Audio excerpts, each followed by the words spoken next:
Presiden RI Prabowo Subianto dijadwalkan menghadiri KTT Dewan Perdamaian Gaza atau Board of Peace di Washington DC, Amerika Serikat, Kamis 19 Februari 2026.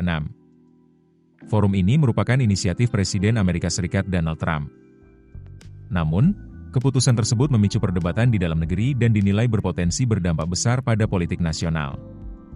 Selain menghadiri KTT Board of Peace, Prabowo juga akan melanjutkan agenda di Amerika Serikat dengan menandatangani kesepakatan tarif Agreement on Reciprocal Trade atau ART bersama Donald Trump. Langkah ini dinilai strategis dalam hubungan bilateral Indonesia-AS, namun juga memunculkan pertanyaan terkait implikasi politik dan diplomatiknya. Beberapa minggu sebelum keberangkatan, Presiden Prabowo memanggil sejumlah mantan menteri dan wakil menteri luar negeri, serta diplomat senior ke Istana Merdeka, Jakarta. Istana menyebut pertemuan tersebut membahas arah kebijakan global Indonesia. Namun, salah satu isu yang menjadi perhatian adalah keputusan Indonesia untuk bergabung dalam Board of Peace Gaza.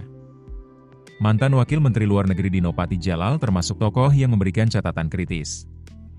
Dalam analisis kebijakan yang diunggah di media sosialnya, Dino menyoroti sejumlah hal, antara lain, struktur Board of Peace yang dinilai berbeda dari mandat Perserikatan Bangsa-Bangsa, kepemimpinan Donald Trump sebagai ketua tanpa batas waktu, keterlibatan Perdana Menteri Israel Benyamin Netanyahu, sementara Palestina disebut tidak mendapatkan representasi.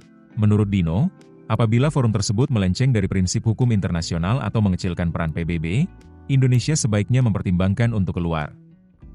Ia juga menegaskan agar sejak awal Indonesia menyatakan tidak akan membayar iuran permanen sebesar $1 miliar AS.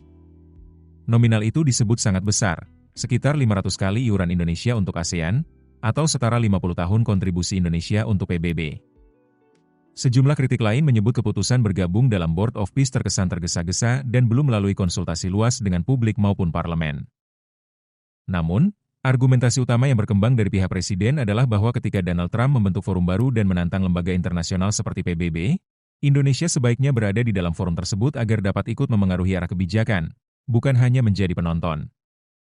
Langkah Presiden Prabowo menghadiri KTT Board of Peace ini pun menjadi sorotan.